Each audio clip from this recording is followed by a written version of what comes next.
The term emotional health means to me my overall well-being, how I am feeling like when I wake up, when I go to bed, how I react to things, like if things are upsetting, if I blow up, like that means I'm not emotionally healthy at all. It means I'm not doing well. So it's really how I'm conducting myself day to day. It's what drives me and how I take in situations.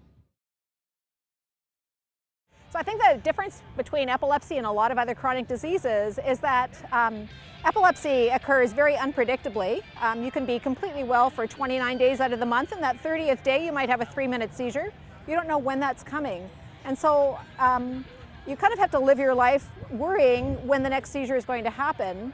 And I think that has significant impact on your ability to kind of, do your day-to-day activities. I think it's really emotional well-being, and it's really living well with epilepsy. Not letting epilepsy sort of overtake your life, but recognizing you have epilepsy, obviously making the modifications you need in your life for that, but really living your life to the fullest and really having good relationships with your families and your friends. Emotional health can be heavily affected from something like epilepsy, and I think you have to strive to, push through this condition and try to find ways to continue your good emotional health and still find a way to live your life. Living with the disease can really bring on stressful events when you're unprepared and you haven't been managing your stress levels in the appropriate way. Caring for someone with epilepsy can be like an emotional roller coaster.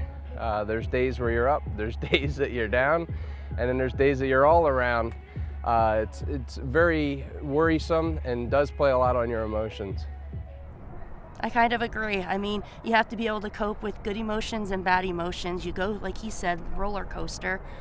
And I think, when Ben first started with seizures, my emotional health was not good, but we just talking and learning that you're not alone, we've gotten a lot better.